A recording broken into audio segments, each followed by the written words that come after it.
ang mga kwento ng pag-ibig, kwento ng buhay at kwento ng pag-asa dito sa Barangay Love Stories. Love Stories.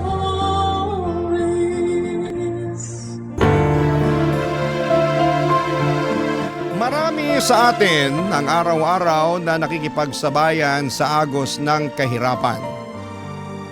Parang walang katapusang karera habang ang presyo ng bigas, gulay at pamasahe ay pataas ng pataas. Ang sahod naman ay tila nananatiling nakaidlip. Marami ang natutong humawak sa dasal at umaasang balang araw ay makakaahon din, matitikman din ang kahit kakapiranggot na ginhawa. Ikaw, kabarangay, kailan mo nasambit sa sarili mo na all is well pa rin? Kahit halos lahat ay tila hindi na maayos. Dear Papa Dudut, ako po si Boyet, 26 years old sa ngayon, pero yung ikikwento ko po sa inyo ay parang kailan lang nangyari sa buhay ko. Bata pa lamang po ako noon, nakatira po ako sa tiyahin ko sa Cavite. Simula sanggol pa lamang ako ay sa kanya na ako lumaki. Pasalamat ako at binuhay niya ako kahit medyo malupit po siya. Naalala ko pa nga mga sigaw niya sa akin na parang bangungot sa gabi, Papa Dudut. Kaya gusto ko noon na makita ko ang nanay ko.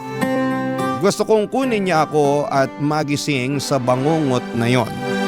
Pero wala pong nanay na dumating. Ang sabi nila ay prostitute daw ang nanay ko. Matapos akong iwan sa tiyahing ko ay hindi na ako binalikan pa. Kaya walang araw na hindi ko tinatanong ang sarili ko kung mahal ba ako ng nanay ko. Kasi wala naman sigurong nanay na iniiwan lang ang anak.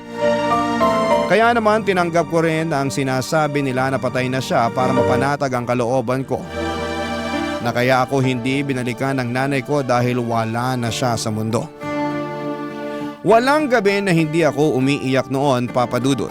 Tinatago ko ang pag-iyak ko dahil tinutokso nila ako na mahina daw ako. Nang payatot at iyakin.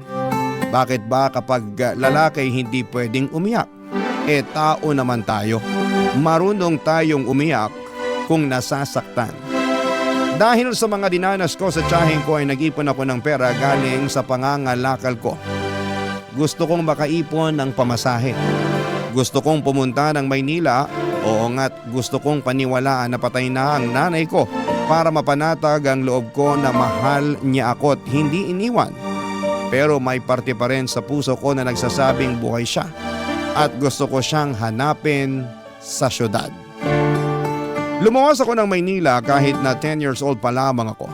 Daladala ko ang mga pag-asa na sana'y makita ko ang nanay ko. Nang makarating ako sa Maynila ay sobrang takot ang naramdaman ko. Ang laki-laki, ang lawak at ang lahat ng tao ay parang hindi ko mapagkakatiwalaan. Unang gabi ko ay tumambay lamang ako sa labas ng simbahan. Hindi ko na matandaan kung anong simbahan yon. Pero nagdasal ako na sana'y gabayan niya ako at sana'y walang mangyaring masama sa akin at makita ko ang nanay ko. Nagdaan ang maraming araw, linggo at buwan hanggang sa nakilala ko si Manong sa isang squatter sa Makati, Papa Dudut.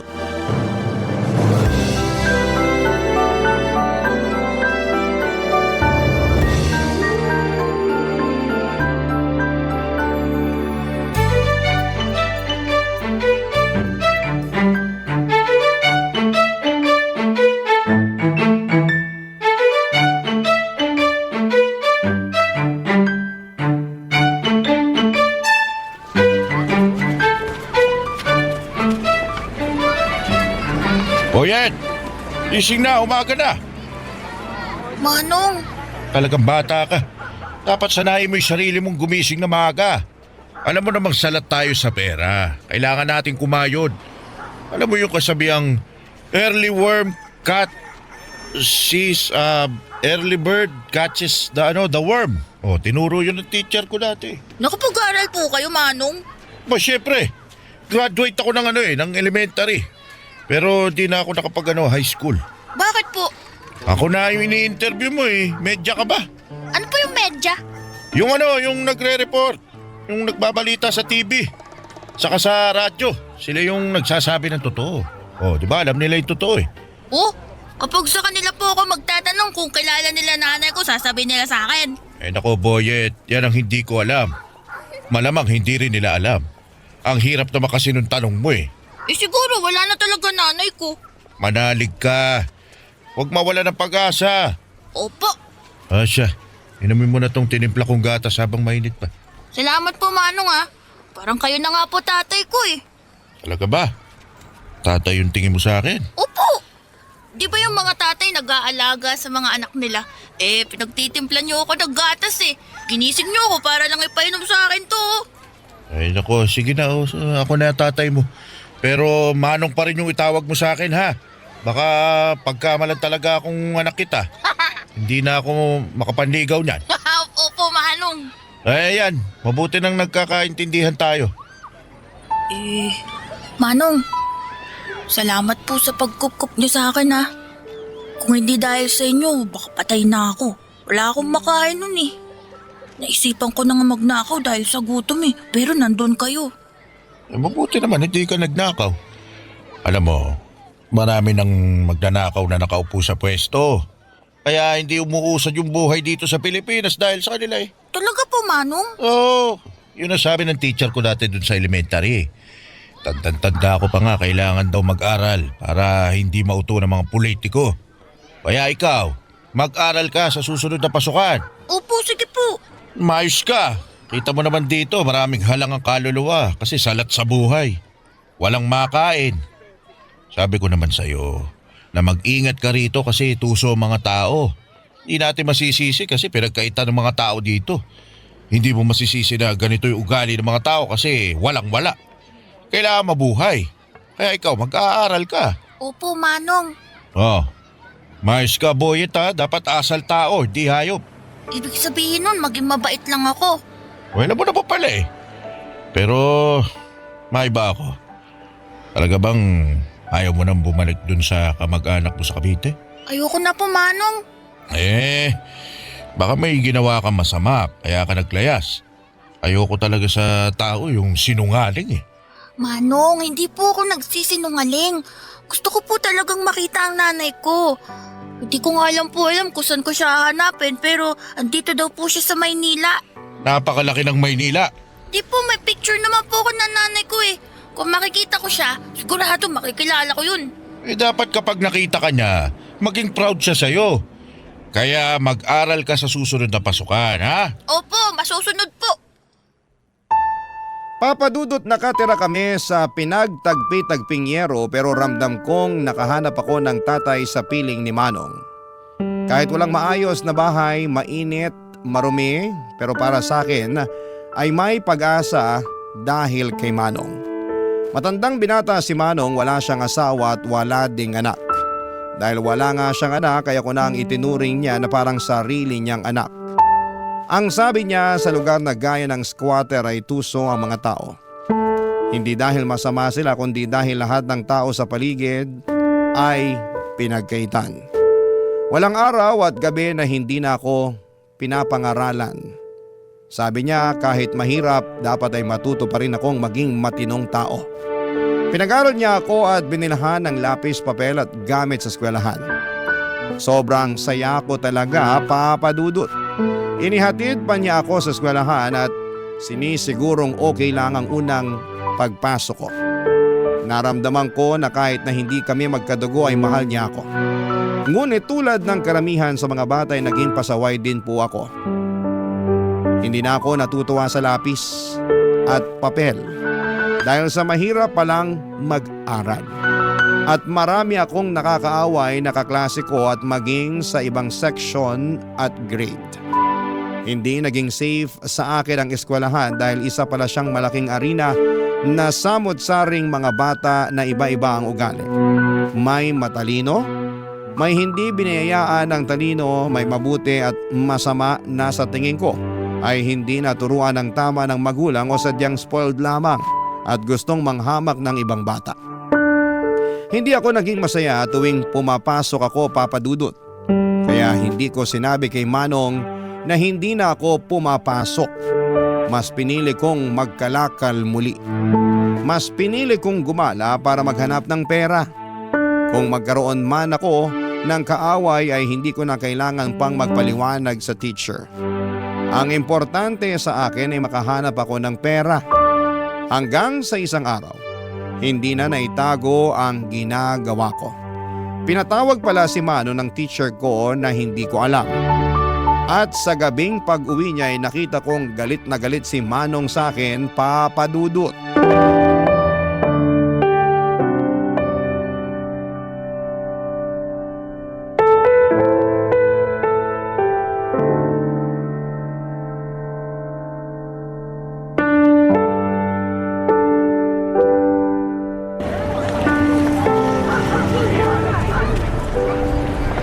Ano tong ginagawa mo, Boyet? Bakit hindi ka pumasok, ha? Pumapasok po ako, Manong. Alam mo ba na ang sinungaling ay kapatid ng magnanakaw? Ayokong lumaki kang maging masamang tao, ha? Manong! Pinatawag ako ng teacher nyo. Sinabi niya sa akin na 2 linggo ka nang hindi pumapasok. Alam mo bang nagulat ako sa nalaman ko kasi ang alam ko pumapasok ka. Binibigyan pa kita ng baon. Pinaghahandaan ng makakain dahil ayaw kong walang laman yung tiyan mo. Dahil nagkakasakit sa ulo ang walang kain. Boyet, para sa'yo to. Kaya wag kang magsisinungaling sa akin. Manong, kasi, nahirapan ako eh. Saka kumikita naman ako. Tsaka yung pinabaon yung pera, iniipon ko naman, di ko ginagastos. Ito, baon ko, tsaka yung kita ko. Boyet, naiintindihan mo ba ako? Pinapaaral kita, hindi kita inuobliga na magtrabaho. O kumita ng pera kapag araw ng pasukan. Kapag wala naman pasok, malaya kang gawin yung gusto mo. Magtrabaho, maglaro, ano pa problema? Ano ba mahirap na pumasok ka lang sa paaralan? Kasi, Manong, eh. Sige, magsalita ka, makikinig ako. Gusto mo bang habang buhay na nasa magulong lugar na to? Gusto mo bang tumanda na katulad ko, ha? Nilamon na lang ng basura ang buhay na unti-unting nabubulok? Manong, sorry na po. Alam mo, anak na ang turing ko sa'yo. Naging responsibilidad na kita. Hindi na kita pwedeng pabayaan, Boyet. Hindi ako nagkaanak. Ayaw kong magkaanak, kaya hindi ako nag-asawa kasi takot ako eh. Takot ako sa responsibilidad. Kita mo naman, ano may bibigay ko magandang buhay sa pamilya ko? Sa magiging anak ko na mahirap pa ako sa daga. Ayokong maghirap ang magiging pamilya ko, ang magiging anak ko. Pero nung dumating ka, naisip ko, ako na ang pamilya mo. At wala na akong magagawa kundi ang bigyan ka ng magandang buhay sa abot ng makakaya ko. Kaya kita pinapaaral kasi ito ang aahon sa iyo sa kahirapan. Magkaroon ka ng ibang buhay. Huwag kang gumaya sa akin. Kasi ayokong tumanda ka katulad ko. Manong, pasensya na po talaga. Kasi po, ang hirap-hirap naman po kasi mag-aral eh. Marami po ako nakakaaway na mga bata. Titapangan mo. Hindi pwedeng basta-basta ka na lang susuko. Ilaban mo yung sarili mo. Hindi ko naman sinasabing makipagsuntukan ka sa kanila. Sinasabi ko, umiwas ka sa gulo. Hindi mo naman ikagagaling kung papatulan mo sila eh. Lagi mong isipin na nasa paaralan ka para mag-aral. Para maging mabuting tao. Para paglaki mo, pwede kang pumili ng kahit na anong gusto mong maging. Pagsusumikapan ko. Pero yung kaya ko lang ha. Pwede kang maging security guard. Pero pulis lang din po yun, pero nakatayo lang. Pero astig pa din. Tama. Basta wag lang maging katulad ko. Pwede ba yun? Opo.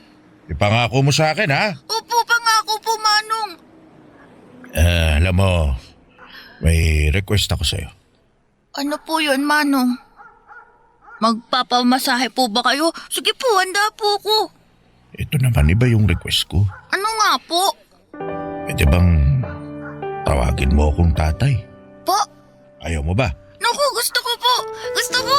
Tatay. Simula ngayon, ako na ang tatay mo. Opo, tatay. Gusto ko umakyat sa stage kasama mo kapag graduation mo na, ha? Ano po yung graduation? Kapag tapos ka na ng elementarya. Tapos ka na rin ng high school. Tsaka kapag magka-college ka na. Ang dami po palang graduation, no? Ang dami ko po palang pag-aaralan. Ba't ganyan yung mukha mo? Kasasabi mo lang kanina, pinangako mo mag-aral ka mabuti. Wala na, pasubo lang po ako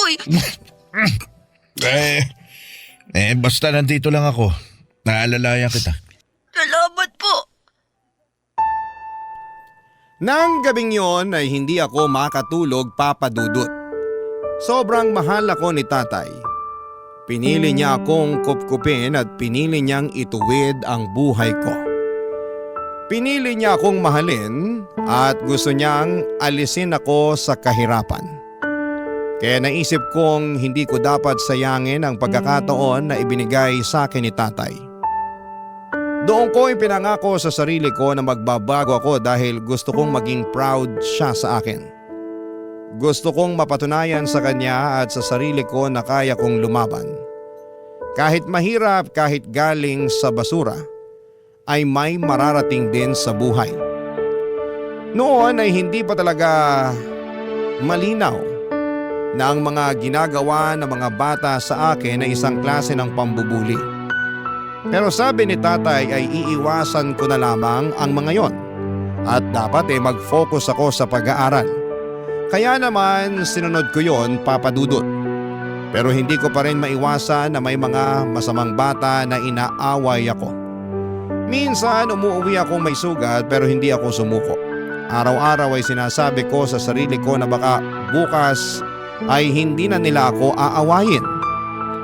Bawat pagpasok ko sa school ay parati akong nagdarasal na sana'y walang mambubuli sa akin at sana'y hindi ako pagagalitan ng teacher dahil hindi ko na naman naintindihan ang mga itinuro niya. Gusto kong maging mabuting estudyante.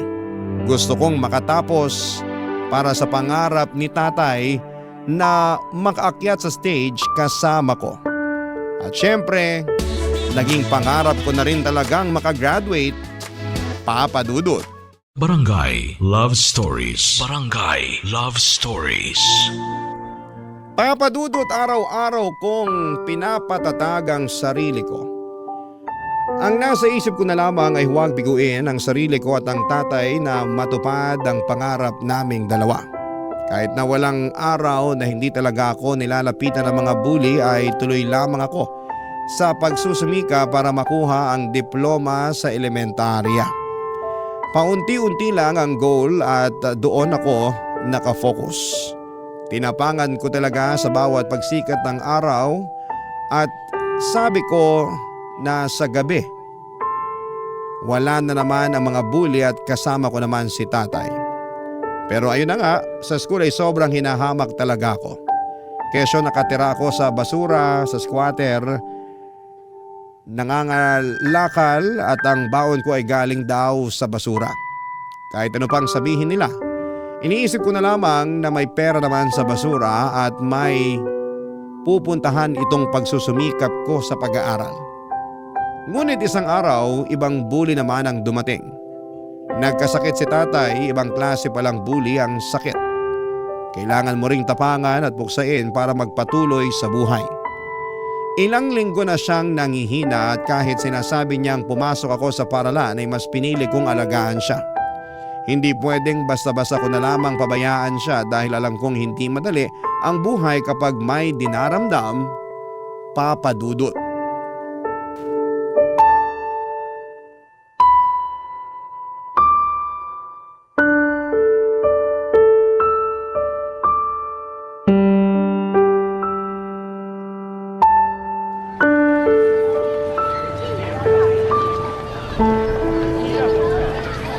Tay, dahan-dahan lang po. Maupo na po kayo. Tay, kailangan niyo pong kumain para lumakas kayo. Di ba ito yung ginagawa niyo sa akin tuwing may lagnat ako? Alam mo, kaya ko naman yung sarili ko. Talaga si tatay oh. Ayaw talagang inaalagaan siya. Sige na, mag-ayos ka na. Maraming araw na hindi ka pumapasok. Hindi po tay. Dito muna ako sa bahay. Ay nako, huwag na matigas ang ulo. Paano ka gagraduate niyan kung parati kang absent? Baka ibagsak ka ng teacher mo. Tay naman eh. Anong tay naman? Oh, sige na, pumasok ka na. Kakainin ko na tong pagkain. Paano kung darating yung sinasabing demolition? Paalisin tayo rito. Sino kasama nyo?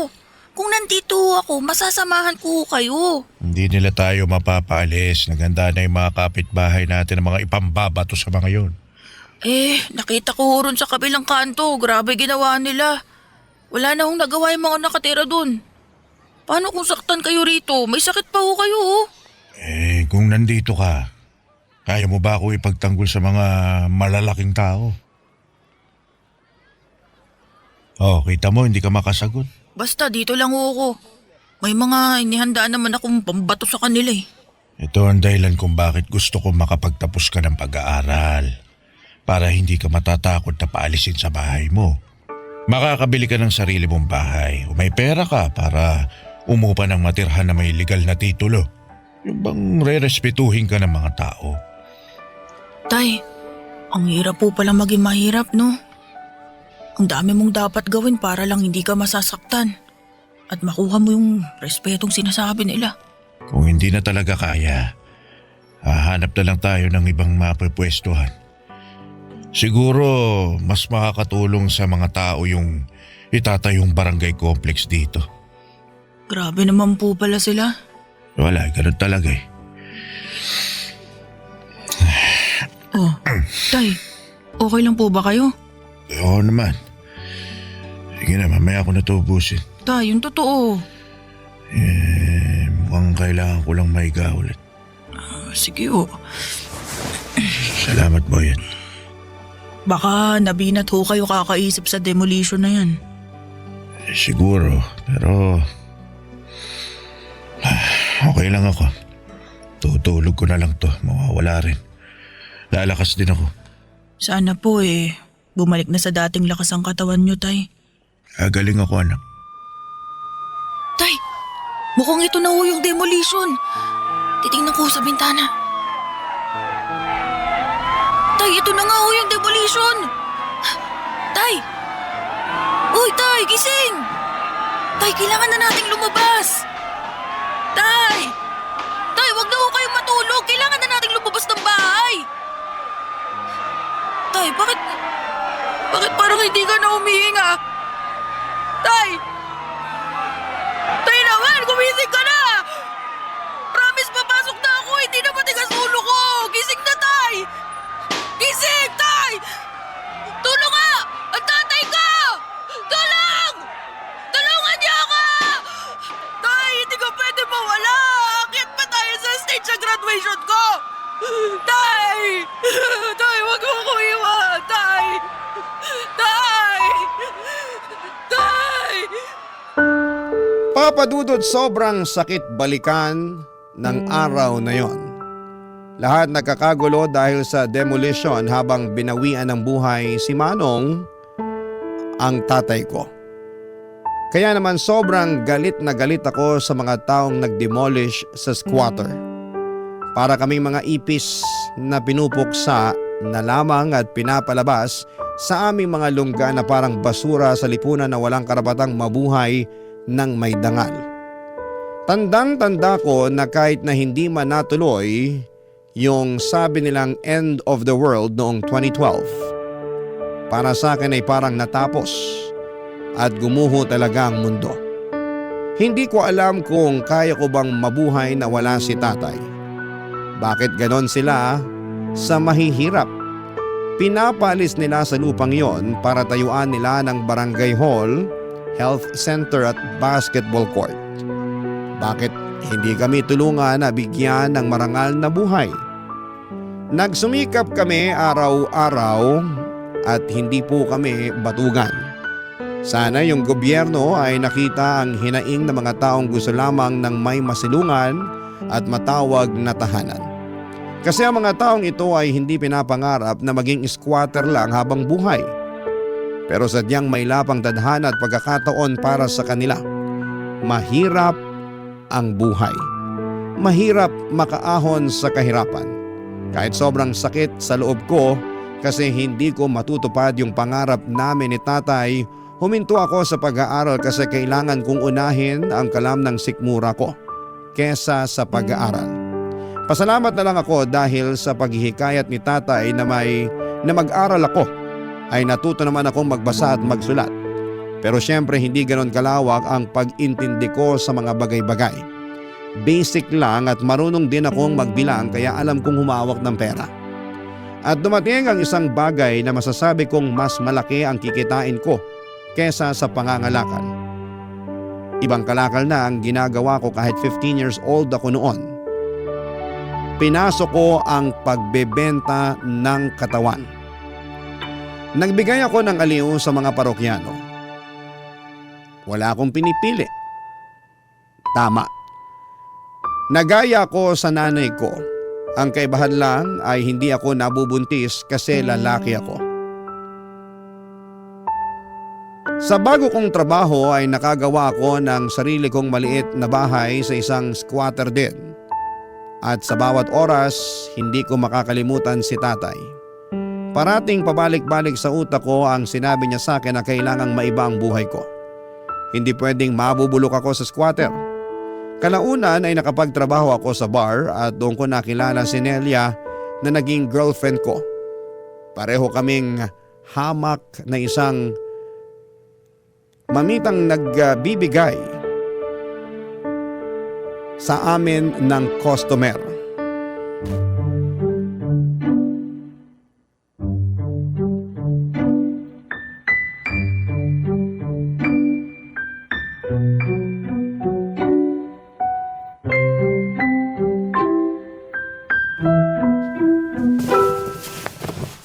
Talagang ganyan ang susuotin mo? Masyadong maiksi naman, babe.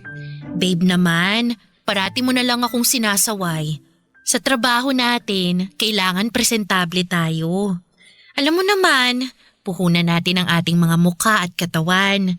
Dapat maayos ang forma natin, no? Alam ko naman yun, pero sana… Ay naku, sana naman kaya ito mapupunta. Ayokong makipagtalo sa'yo, ha? Ay, ayokong malasin ang gabi natin.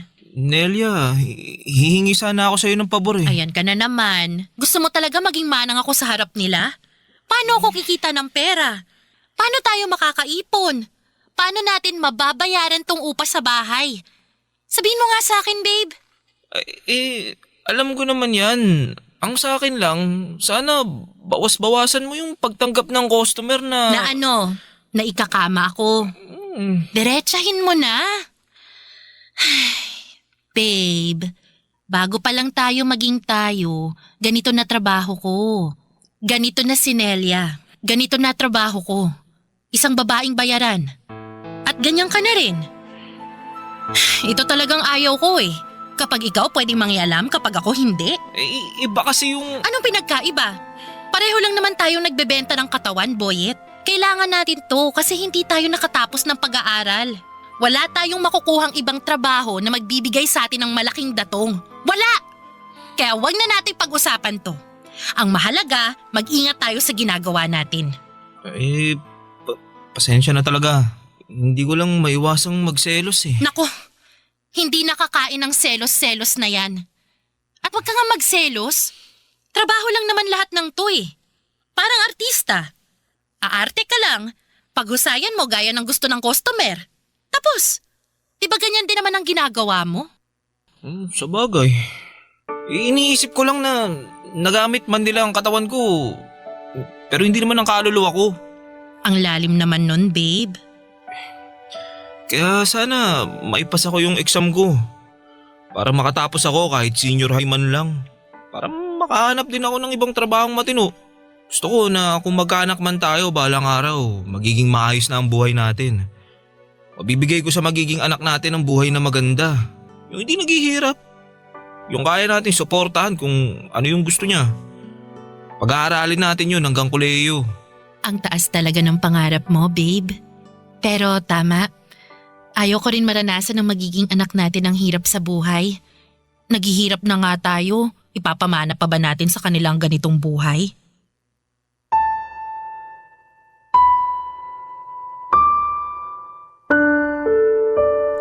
Papadudot na encourage ko si Nelia na mag-ALS. Sinubukan niya talaga, papadudot.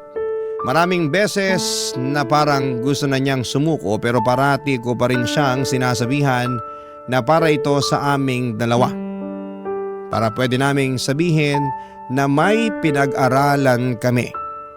Pero dumating ang 2020, nagka-pandemic. Naging isang dagok ito para sa amin at maging sa mga kababayan natin. Naging mahirap ang buhay at nawalan kami ng customer kasi nga ay nasa bahay lahat ng tao. Ang daming restrictions. Pati ang ipon namin ay naubos dahil wala talagang trabaho.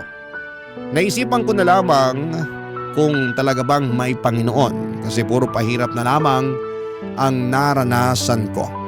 Nagsusumikap naman ako sa buhay pero parang ang hirap pa rin. Paano kaya kami magso-survive? Paano ang isang tulad naming dukha ang kakayaning mabuhay sa gitna ng pandemya na walang trabaho? Ang hirap talaga, Papa Dudut. Nakakadurog ng puso ang sitwasyon, nakakapanghina ng loob na para bang inalisan na naman kami ng pagkakataong mabuhay. Ang hirap pong maging mahirap at ang masakit ay maraming tao ang tingin sa amin ay palamunin.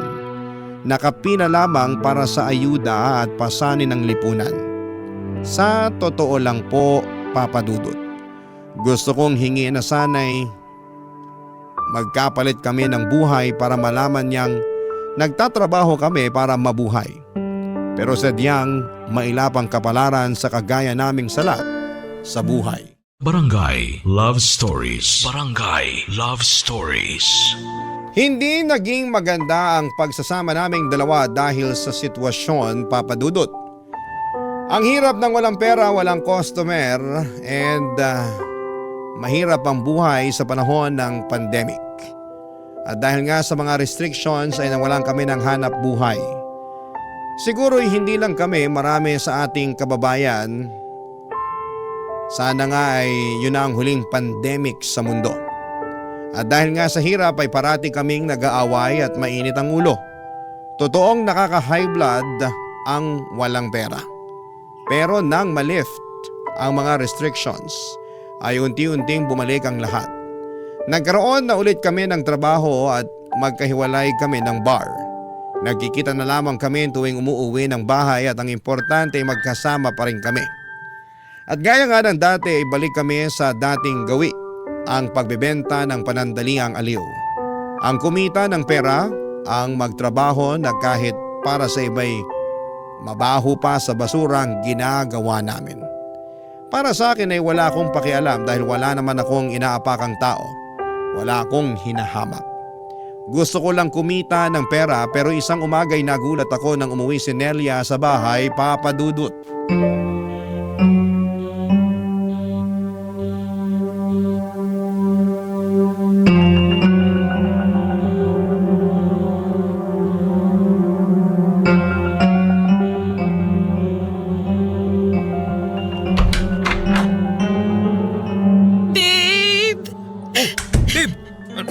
Sa'yo? Teka, may mga pasa ka. Sino may gawa sa'yo nito, ha? Babe, nakakatakot siya. Sinaktan niya ako. Sino? Ba't ganito ginawa niya sa'yo, ha? Yung customer ko. Matapos niya akong pabuyin, balak niyang hindi ako bayaran. Kaya umalma ako, pero sinampal niya ako ng malakas. Tumilapon ako sa kama. Tinadyakan niya ako. Pinagsusuntok. Ang sakit. Ang sakit-sakit, babe. Hayop siya. Kilala mo ba yon? Hindi. Hindi ko kilala. Pero kapag nakita ko siya, mamumukaan kong demonyong yon. Bakit nangyari sa'yo ito? Kung alam ko lang na ganun siya, hindi na ako sumama sa kanya. Ayoko na. Ayoko na sa lintik na buhay na to. Nakakapagod. Pasensya ka na, Nelia. Kung nandun lang sana ako eh. Naipagtanggol sana kita eh. Ang dami nitong Mga sugat at pasa mo. Mawalang hiya talaga sila. Kahit noon pa man, kung sino pa yung angat sa buhay, sila pa ang may asal demonyo. Siguro nga, ito na yung panahon na ihinto ko ng ganitong trabaho. Ayoko na. Kaya, magsusumikap ako. Mag-aaral ako. Gusto ko makapagtapos para makakuha ng matinong trabaho na hindi yuyurakan ng pagkatao ko. Tama yan. Papangako ko sa'yo na balang araw. Ire-respeto tayo ng mundo. Hindi na tayo mamalitin. Hindi na tayo bababuyin. Magiging tao na ang tingin sa atin.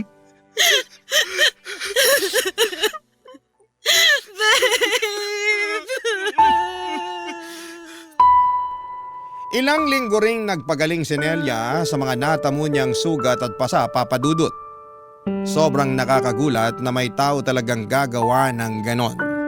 Pasalamat na lang ako at hindi niya tinuluyan.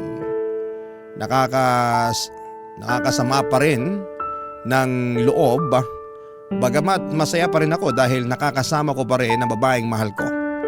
Pareho kami nag-aral sa ALS hanggang sa graduate ako ng senior high school. Kaya hindi pa rin ako makaalis sa trabahong pagbibigay aliw, Papa Dudut.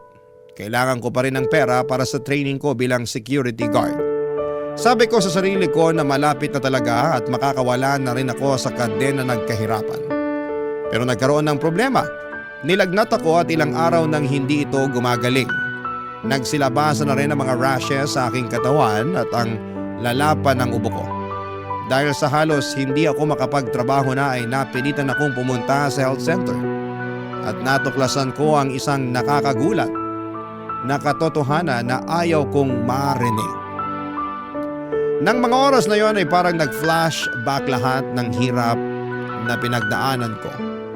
Ang iniwan ako ng aking ina, ang pangungutya ng tiyaheng ko kaya ako lumayas sa Cavite, ang pagiging palaboy sa lungsod, ang pagkupkup sa akin ni Tatay Manong, ang kanyang mga pangaral at pangarap na makapagtapos ako at maging security guard. Ang oras nang mawala siya sa buhay ko. Ang araw na akala ko'y mawawala na sa akin si Nelia dahil sa nangyaring pananakit sa kanya. Nasabi ko na lamang sa sarili ko na sa dinami-rami ng tao sa mundo ay bakit ako pa? Bakit sa akin pa nangyari ito?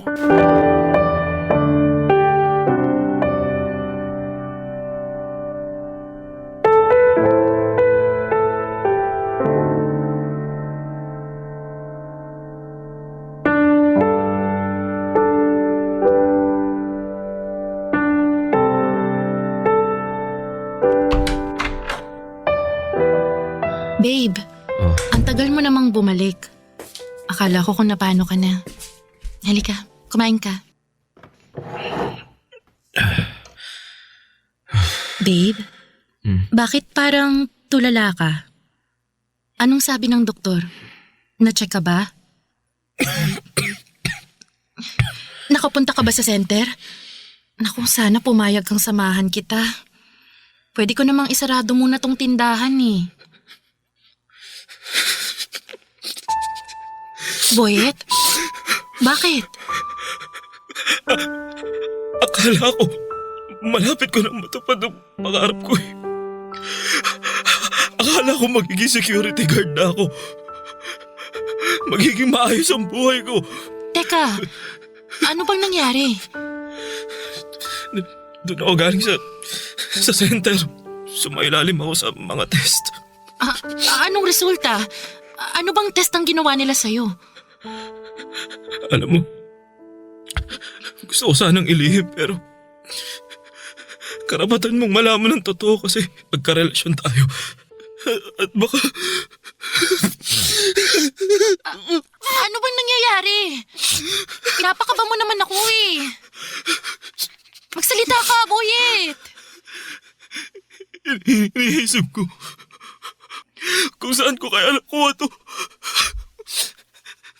Naalala ko, may naging customer ako. ayaw niya maglagay ng proteksyon. Malaki ang binayad niya sa akin. Pumayag na ako. Kasi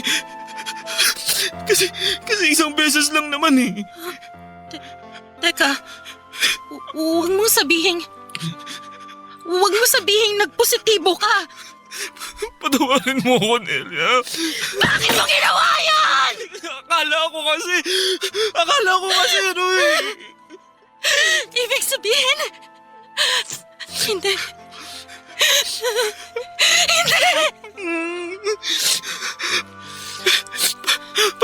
Patawad, Nelia. Patawad.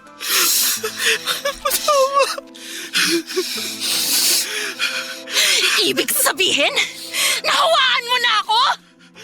Buyat naman! Bakit ka pumayag makipagsiping na walang proteksyon? Ang tagal-tagal na natin sa trabahong to! Nagawa mo pa rin maging bobo! Tukso ako ng pera. Pera! Pera! Pera! Natukso ka sa pera! Pero ano naging kapalit, ha? Buhay natin!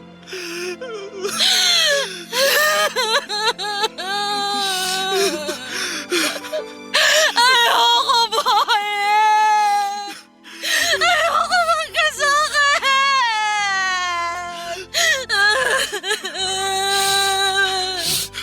Ayoko magka-AIDS! Ayoko! Nelia, patawarin mo ako. Nindig ka!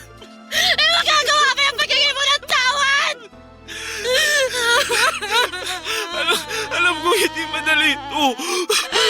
Pero hirap na ako eh. At kasalanan mo yun! Tanga! Nelia!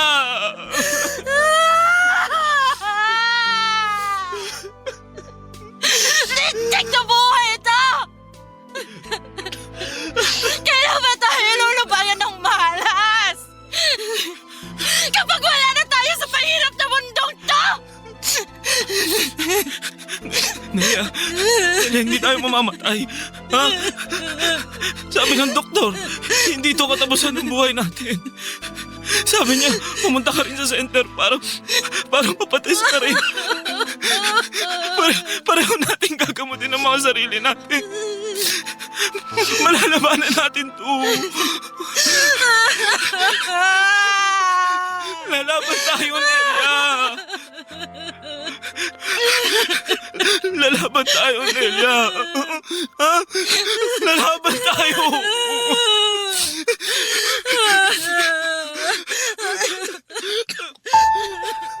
Parang teleserye ang naging buhay ko, Papa Dudut. Masalimuot, pero kahit ganito ang nangyari ay nagpapasalamat pa rin ako dahil may pag-asa pa rin. All is well pa rin ang buhay kahit minsan pakiramdam namin ay binigo kami ng kapalaran. Kahit na hindi kami gaanong guminhawa ay nagpapasalamat pa rin ako sa Panginoon dahil buhay kaming dalawa. Siguro ay baka hindi na kami magkakaanak kahit sabi ng doktor ay may chance naman basta under gamutan at alaga ng mga doktor. Pero tinanggap na rin namin ni Nelia kung hanggang dito na lamang kami. Masaya pa rin ako dahil kasama ko si Nelia at nagagawa naming mamuhay ng normal araw-araw. Ang mahalaga ay hindi namin nakakalimutang inumin ang gamot. Naging SG din po ako, Papa Dudut, at si Nelia naman ay nakapagtapos ng senior high school pero hindi na siya nagtatrabaho.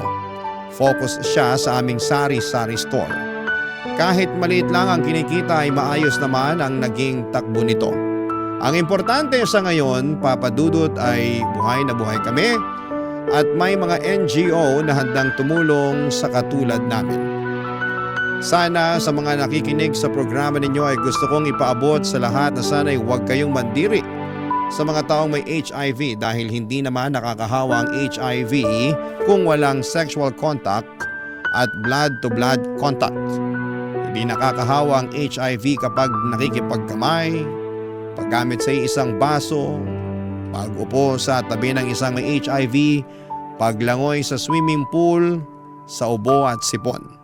Sana'y maging malawak ang kaisipan natin at sana'y napulutan ng aral ang naging buhay ko ng ating mga kabarangay. Ang inyong kapuso at kabarangay forever, Boyet. Anong say mo sa Barangay Love Stories na ito? Pagkwentuhan natin sa comment section yan.